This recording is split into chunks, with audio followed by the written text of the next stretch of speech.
નમસ્કાર વિદ્યાર્થી મિત્રો, જીવ વિજ્ઞાન વિષયમાં ધોરણ 12 ચેપ્ટર 2 સપુષ્પ વનસ્પતિમાં લિંગી પ્રજનનની આપણે ચર્ચા કરીશું. આજની થિયરી આપણી નીટ સાથે છેલ્લી થિયરી આ ચેપ્ટરની અસંયોગી જનન અને બહુભ્રૂણતા.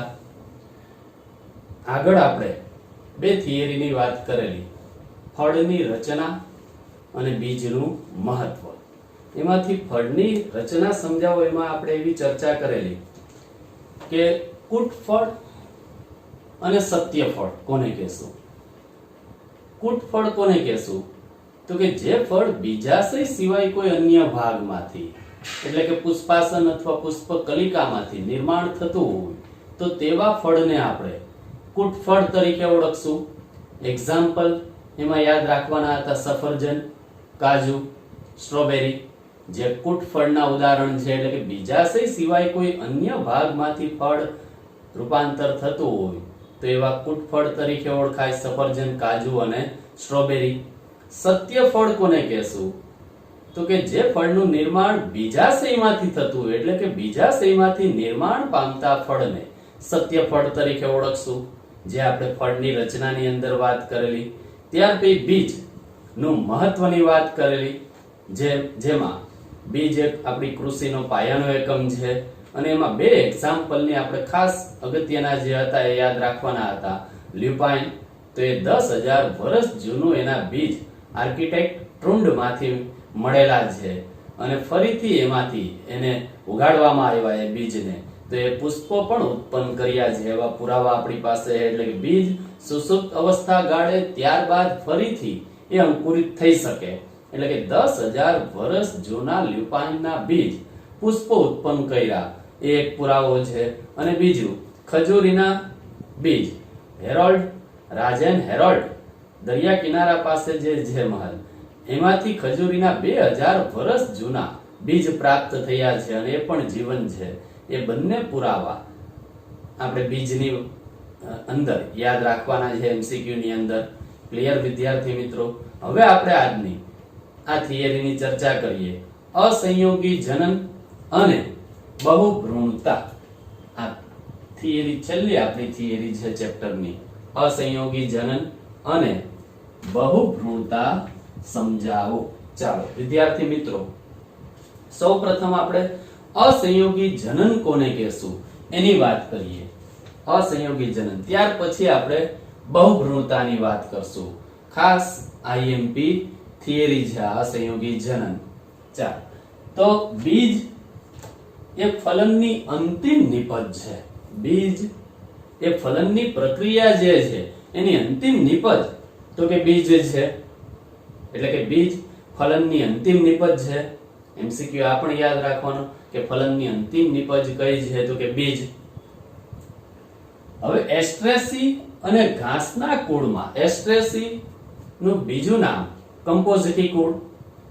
એમાં એક્ઝામ્પલ ની વાત કરીએ તો એસ્ટ્રેસી ની અંદર એક્ઝામ્પલ આવશે સૂર્યમુખી, ગલગોટા, પરદેશી ભાંગરો જે એસ્ટ્રેસી કુળની વનસ્પતિ છે. પુષ્પ વિન્યાસ તો કે સ્તબક પ્રકારનો વિશિષ્ટ પ્રકારનો પુષ્પ વિન્યાસ ધરાવે એ પણ યાદ રાખવાનું. એસ્ટ્રેસી કુળ તો કે સ્તબક પ્રકારનો પુષ્પ વિન્યાસ ધરાવે. અને ઘાસના કુળ એટલે પોએસી, ગ્રામીણી કુળ, મકાઈ, ઘઉં, ચોખા તો એ ઘાસના કુળની વનસ્પતિ થશે. એટલે કે કેટલીક સપુષ્પ વનસ્પતિમાં એક ખાસ પ્રકારની ક્રિયાવિધિ દર્શાવે. સપુષ્પ વનસ્પતિ એમાં પણ આ બે કુળ યાદ રાખવાના, એસ્ટ્રેસી કુળ અને ઘાસના કુળ. ઘાસના કુળની અંદર તો કે ગ્રામીણી, પોએસી કુળ, ઘઉં, ચોખા, મકાઈ. સપુષ્પ વનસ્પતિમાં એક ખાસ પ્રકારની ક્રિયાવિધિ દર્શાવે છે જેની અંદર ફલન વગર જ એટલે કે ફલન વિના જ બીજનું નિર્માણ થાય છે. ફલન વગર જ બીજનું નિર્માણ થાય છે, જેને અસંયોગી જનન કહે છે અથવા તો અનિર્ભેળતા તરીકે ઓળખાય છે. અસંયોગી જનનની જગ્યાએ શબ્દ તમને ત્યાં અનિર્ભેળતા આપે તો પડે જ. ક્લિયર વિદ્યાર્થી મિત્રો? એટલે અસંયોગી જનન એટલે શું? તો સિમ્પલ એટલું જ યાદ રાખવાનું કે ફલન વિના બીજનું નિર્માણ થાય છે. ફલન વગર જ બીજનું નિર્માણ થાય તો તેને અસંયોગી જનન કહે છે. અને અસંયોગી જનન શેમાં જોવા મળે તો આ બે કુળની અંદર ખાસ જોવા મળશે એસ્ટ્રેસી અને ઘાસના કુળ. એસ્ટ્રેસી નું બીજું નામ યાદ રાખવાનું કમ્પોઝિટી અને એસ્ટ્રેસીના એક્ઝામ્પલ યાદ રાખવાના. તમને એક્ઝામ્પલ પણ પૂછી નાખે અસંયોગી જનન દર્શાવતી વનસ્પતિ તો એમાં આવશે સૂર્યમુખી, ગલગોટા, પરદેશી ભાંગરો. ઘાસના કુળની અંદર કુળ યાદ રાખવાનું ગ્રામીની અથવા પોએસી. ઘઉં, ચોખા, મકાઈ તો એ ગ્રામીની કુળમાં આવશે એટલે એક્ઝામ્પલ પણ એ યાદ રાખવાના. ક્લિયર વિદ્યાર્થી મિત્રો અહીંયા સુધી? ચાલો, એટલે કે ફલન વિના જ બીજનું નિર્માણ થાય તો તેને અસંયોગી જનન કહે છે. ક્લિયર વિદ્યાર્થી મિત્રો અહીંયા સુધી? ચાલો, હવે તે આ અસંયોગી જનન એ અલિંગી સ્વરૂપ જ છે એટલે કે અલિંગી પ્રજનન જ છે. અસંયોગી જનન એ અલિંગી સ્વરૂપ જ છે કેમ કે અહીંયા એક જ સજીવ ભાગ ભજવવાનો. પ્રજનનની અંદર એક જ સજીવ ભાગ ભજવવાનો કેમ કે ફલન વગર જ બીજનું નિર્માણ થવાનું એટલે અલિંગી સ્વરૂપ જ છે જેમાં લિંગી પ્રજનનની નકલ કરવામાં આવે છે. પ્રજનન પાછું લિંગી પ્રજનન જેવું હોય છે એટલે એની નકલ કરવામાં આવે પરંતુ પ્રકાર કયો છે તો કે અલિંગી પ્રજનનનો જ પ્રકાર છે અસંયોગી જનન. એટલે કે અલિંગી સ્વરૂપ જ છે જેમાં લિંગી પ્રજનનની નકલ કરવામાં આવે છે. ક્લિયર વિદ્યાર્થી મિત્રો? અને અસંયોગી જનન એટલે કે અસંયોગી બીજ અનેક રીતે સર્જી શકાય છે. ઘણી બધી રીતે અસંયોગી બીજ નું સર્જન પણ કરી શકાય છે. ચાલો, પહેલો મુદ્દો આપણે એવી વાત કરી અસંયોગી જનનની અંદર તો કે અસંયોગી જનન એ અલિંગી સ્વરૂપ જ છે પરંતુ તેમાં લિંગી પ્રજનનની નકલ કરવામાં આવે છે. બીજો મુદ્દો અસંયોગી બીજ એ અનેક રીતે સર્જી શકાય છે. ક્લિયર વિદ્યાર્થી મિત્રો? ચાલો, ત્યાર પછી હવે જો અર્ધીકરણ વગર જ અસંયોગી જનનની અંદર અર્ધીકરણ વગર જ દ્વિકીય અંડકોષનું નિર્માણ થાય છે. એટલે અહીંયા અર્ધીકરણ થતું નથી. લિંગી પ્રજનન હોય તો એમાં અર્ધીકરણ થાય પણ અહીંયા અલિંગી સ્વરૂપ જ છે એટલે અર્ધીકરણ થવાનું નથી. અલિંગી પ્રજનન વગર જ એટલે કે અર્ધીકરણ વગર જ દ્વિકીય અંડકોષનું નિર્માણ થાય છે અને ફલન વગર ભ્રૂણમાં વિકાસ પામે છે. અહીંયા સુધી યાદ રાખવાનું આપણે અસંયોગી જનન એટલે આ એક પ્રક્રિયા જ આપી દીધી કે અસંયોગી બીજ અનેક રીતે સર્જી શકાય. કઈ રીતે તો કે અર્ધીકરણ વગર જ દ્વિકીય અંડકોષનું ત્યાં નિર્માણ થશે. અર્ધીકરણ નહીં થાય ત્યાં અર્ધીકરણ ન થાય તો પણ દ્વિકીય અંડકોષ 2n અંડકોષ નિર્માણ પામે છે એટલે કે અંડકોષનું નિર્માણ થાય છે અને ફલન વગર જ ભ્રૂણ વિકાસ પામે છે. અહીંયા સુધી આપણે આ અસંયોગી જનન યાદ રાખવાનું. હવે વાત કરીએ આપણે બહુભ્રૂણતાની. અસંયોગી જનનની અંદર આ બે એક્ઝામ્પલ ખાસ યાદ રાખવાના અને એની ડેફિનેશન વારંવાર નીટમાં એમસીક્યુ આ પૂછાયેલો છે. અસંયોગી જનન એટલે કે ફલન વગર જ બીજના નિર્માણની પ્રક્રિયાને શું કહે છે એવો એમસીક્યુ આવેલો છે તો યાદ રાખવાનું અસંયોગી જનન અથવા અનિર્ભરતા. ક્લિયર વિદ્યાર્થી મિત્રો? ચાલો, હવે આપણે બીજી થિયરી એમાં જે આપેલી છે બહુભ્રૂણતા તો આમાં એક્ઝામ્પલ પહેલા યાદ રાખવાના લીંબુ અને કેરીની ઘણી જાતો જેવી વનસ્પતિઓમાં ભ્રૂણપૂટની આસપાસ પ્રદેહના કેટલાક કોષો વિભાજન પામી ભ્રૂણપૂટમાં ઉપસી આવે છે અને ભ્રૂણમાં પરિણમે છે. અહીંયા બે એક્ઝામ્પલ આપણને બહુભ્રૂણતાના આપેલા છે લીંબુ અને કેરી. લીંબુ અને કેરી ની અંદર શું થશે તો કે ભ્રૂણપૂટની આસપાસ પ્રદેહ વિસ્તાર. હવે ભ્રૂણપૂટની રચના આગળ આપણે ભણી ગયેલા છે બરાબર? તો એમાં પ્રદેહ જે વિસ્તાર છે પ્રદેહના કેટલાક કોષો વિભાજન પામે. કયા વિસ્તાર? ભ્રૂણપૂટ. વિદ્યાર્થી મિત્રો ભ્રૂણપૂટની રચના યાદ કરો. એની અંદર પ્રદેહ વિસ્તાર યાદ કરો. એ પ્રદેહ વિસ્તારની અંદર કેટલાક કોષો વિભાજન પામે. કયા વિસ્તારમાં? પ્રદેહ વિસ્તારની અંદર વિભાજન પામે અને ભ્રૂણપૂટમાં ઉપસી આવે છે અને ભ્રૂણમાં પરિણમે છે. અને આવી જાતિઓમાં દરેક અંડક ઘણા ભ્રૂણ ધરાવે છે. કઈ જાતિમાં? તો કે લીંબુ અને કેરીમાં. કયા વિસ્તારની અંદર? તો કે પ્રદેહ વિસ્તારની આસપાસ કેટલાક કોષો વિભાજન પામી ભ્રૂણપૂટમાં ઉપસી આવે છે અને ભ્રૂણમાં પરિણમે છે. અને આવી જાતિઓમાં દરેક અંડક ઘણા ભ્રૂણ ધરાવે છે. એટલે ઘણા બધા ભ્રૂણ એમાં નિર્માણ થઈ જાય છે. અને એક બીજમાં એકથી વધુ ભ્રૂણની હાજરી બહુભ્રૂણતા તરીકે ઓળખાય છે. આ વ્યાખ્યા યાદ રાખવાની. અહીંથી જ લખવાની આપણે કે લીંબુ અને કેરીની ઘણી જાતો જેવી વનસ્પતિઓમાં ભ્રૂણપૂટની આસપાસ કયો વિસ્તાર યાદ રાખવાનો? તો કે પ્રદેહ વિસ્તાર. પ્રદેહના કેટલાક કોષો વિભાજન પામે અને ભ્રૂણપૂટમાં ઉપસી આવે અને ભ્રૂણમાં પરિણમે છે. અને આવી જાતિઓમાં દરેક અંડક ઘણા ભ્રૂણ ધરાવે છે અને એક બીજમાં એકથી વધુ ભ્રૂણની હાજરીને બહુભ્રૂણતા તરીકે ઓળખાય છે.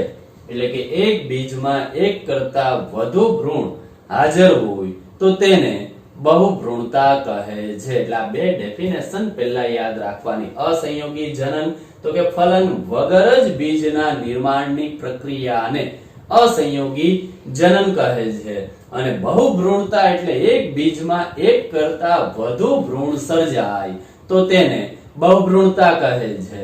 બંનેના એક્ઝામ્પલ અસંયોગી જનન તો કે એસ્ટ્રેસી અને ઘાસના કુળની વનસ્પતિમાં જોવા મળે.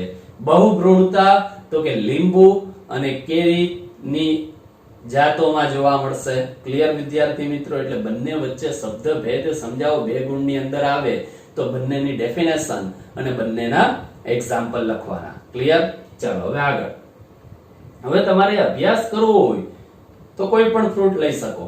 તો એમાં નારંગીના બીજમાં વિવિધ કદ અને આકાર ધરાવતા ઘણા ભ્રૂણ એમાં જોવા મળશે. તમે નારંગીનું બીજ લ્યો, એને તોડો, દબાવશો એટલે એમાંથી બીજમાં વિવિધ કદ અને આકાર ધરાવતા ઘણા ભ્રૂણ આપણને એમાં જોવા મળશે. ક્લિયર વિદ્યાર્થી મિત્રો? અહીંયા આપણું આ બહુભ્રૂણતા પૂરું થાય.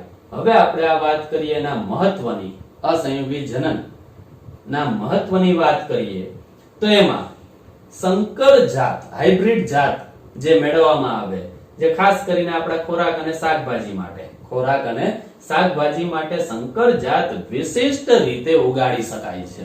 આ પહેલું મહત્વ. એટલે કે આપણા જે ખોરાક છે અને શાકભાજી છે જેમાં સંકર જાત દ્વારા વિશિષ્ટ રીતે ઉગાડી શકાય શાકભાજી અને ખોરાક. ત્યાર પછી સંકર જાત, બીજું મહત્વ, સંકર જાતની અંદર ઉત્પાદકતા ઘણી ઊંચી હોય છે. આ યાદ રાખવાનું. બીજું મહત્વ કે સંકર જાતની ઉત્પાદકતા ઘણી ઊંચી હોય છે. ક્લિયર વિદ્યાર્થી મિત્રો? બીજું મહત્વ. પણ તેની એક મુશ્કેલી પણ છે. આ મહત્વની વાત કરી કે વિશિષ્ટ રીતે આપણે સંકર જાત ખોરાક અને શાકભાજી માટે ઉગાડી શકીએ. અને બીજું મહત્વ તો એમાંથી ઉત્પાદકતા પણ આપણને ઘણી વધારે મળે છે. આ એનું મહત્વ છે. પણ એની મુશ્કેલી પણ છે. મુશ્કેલી એ છે કે દર વર્ષે સંકર બીજ ઉત્પન્ન કરવા પડે છે આપણે. એટલે કે એ જે શાકભાજી આપણે મેળવેલી હશે, ફ્રૂટ મેળવેલું હશે, એ બીજને આપણે વાવશું તો એમાંથી છોડ નહીં બને. તેની એક મુશ્કેલી એ છે કે દર વર્ષે સંકર બીજ ઉત્પન્ન કરવા પડે અને એ જ ખેડૂતોએ જમીનમાં વાવવા પડે.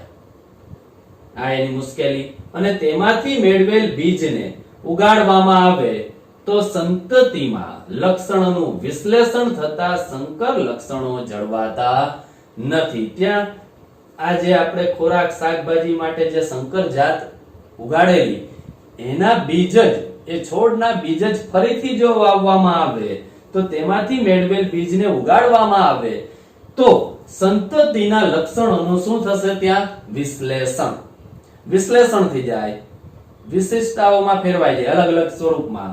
એટલે સંકર લક્ષણો એમાં જળવાશે નહીં. જે આપણે લક્ષણો જોતા હતા, ખાસ કરીને એની રોગ પ્રતિકારક શક્તિ ઊંચી હોવી જોઈએ, એની ઉત્પાદકતા ઊંચી હોવી જોઈએ, એ લક્ષણોનું ત્યાં શું થઈ જાય? વિશ્લેષણ.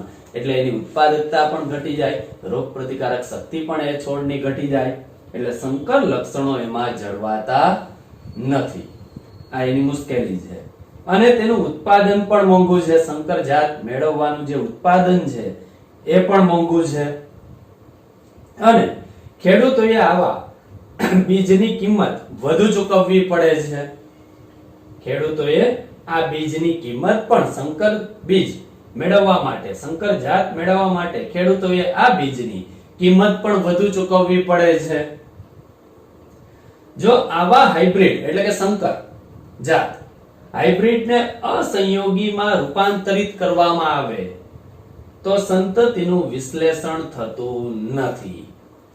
જો આવા હાઇબ્રિડ એટલે સંકર જાતને અસંયોગી જનન, અસંયોગી રૂપમાં રૂપાંતરિત કરવામાં આવે તો સંતતિનું ત્યાં વિશ્લેષણ થતું નથી, જેથી ખેડૂતો વર્ષો સુધી સંકર પાક મેળવી શકે છે. સંકર પાક મેળવી શકે છે અને દર વર્ષે સંકર બીજ ખરીદવાની જરૂર પણ રહેતી નથી. એટલે હાઇબ્રિડ જાત જે છે, સંકર જાત છે, એને આપણે શેમાં રૂપાંતરિત કરવી પડે? હવે અસંયોગી જનનમાં, અસંયોગી રૂપમાં જો એને રૂપાંતરિત કરી દઈએ પછી એના બીજને આપણે જમીનમાં વાવશું અને એમાંથી છોડ પ્રાપ્ત થશે અને ફરીથી ફ્રૂટ પ્રાપ્ત થાય અને બીજ પ્રાપ્ત થાય તો એ બીજ ફરીથી આપણે વાપરી શકશું વનસ્પતિ ઉગાડવાની અંદર. એટલે કે જો આવા હાઇબ્રિડને અસંયોગીમાં રૂપાંતરિત કરવામાં આવે સંકર જાતને તો સંતતિનું ત્યાં વિશ્લેષણ નહીં થાય, વિશ્લેષણ થતું નથી, જેથી ખેડૂતો વર્ષો સુધી સંકર પાક એમાંથી મેળવી શકે, સંકર પાક એમાંથી મેળવી શકશે અને દર વર્ષે સંકર બીજ ખરીદવાની પણ જરૂરિયાત રહેતી નથી. એટલે કે ખેડૂતોને એ બીજની જે કિંમત વધુ ચૂકવવી પડે એ પણ નહીં ચૂકવવી પડે, ઉત્પાદન જે મોંઘું પડતું હતું એ પણ નહીં પડે. એટલે ખેડૂતો માટે ફાયદાકારક જ છે જો એ અસંયોગી રૂપમાં રૂપાંતરિત કરીને બનાવવામાં આવે તો. અને સંકર બીજ ઔદ્યોગિક એકમમાં અસંયોગી જનનના મહત્વને કારણે વિશ્વભરની પ્રયોગશાળામાં બની રહ્યા છે. અત્યારે વિશ્વભરની પ્રયોગશાળાની અંદર સંકર બીજ ઔદ્યોગિક એકમમાં અસંયોગી જનનના મહત્વને કારણે અત્યારે વિશ્વભરની પ્રયોગશાળાની અંદર એનું ઉત્પાદન શરૂ જ છે, બની રહ્યા છે. અને તેની જનીનિકતા સમજવા, ખાસ એની જનીનિકતા સમજવા અને અસંયોગી જનનોનું સંકર જાતમાં વહન સમજવા માટે સક્રિય સંશોધન અત્યારે થઈ રહ્યા છે. આ એમસીક્યુ ખાસ યાદ રાખવાનો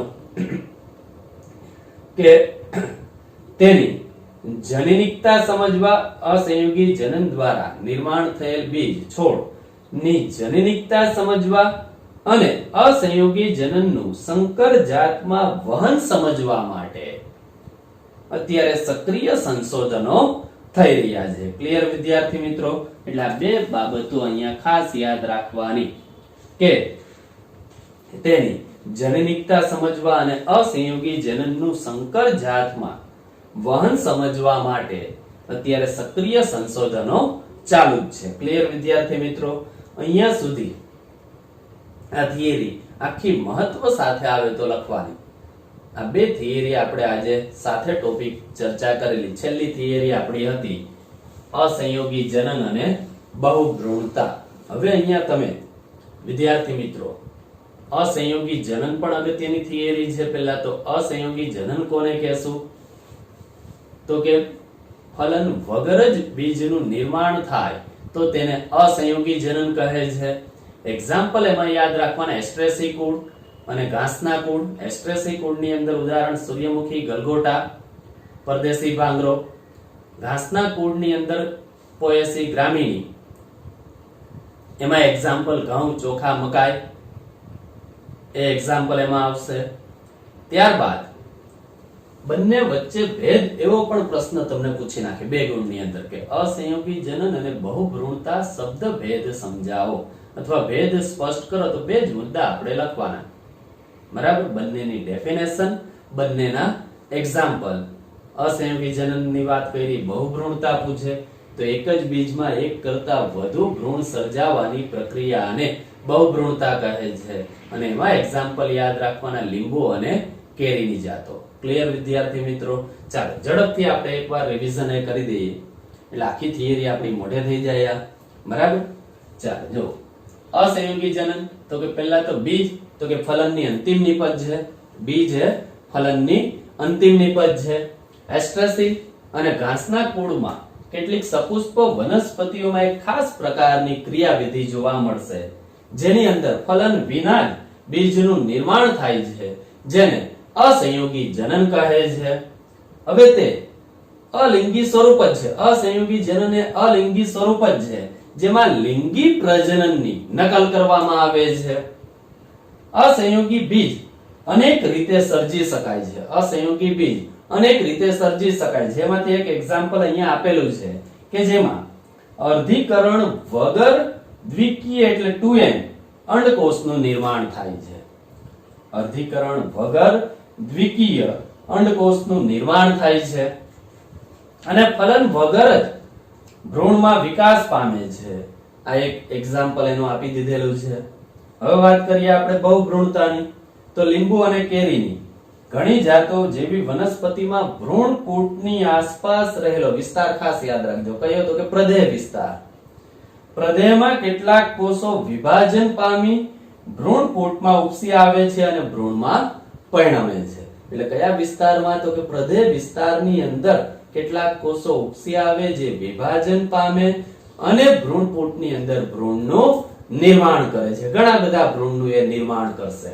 આવી જાતિઓમાં દરેક અંડક ઘણા બધા ભ્રૂણ ધરાવતા હોય છે અને એક બીજમાં એક કરતા વધુ ભ્રૂણ સર્જાવાની પ્રક્રિયાને અથવા એક કરતા વધુ ભ્રૂણની હાજરીને બહુભ્રૂણતા તરીકે ઓળખવામાં આવે છે.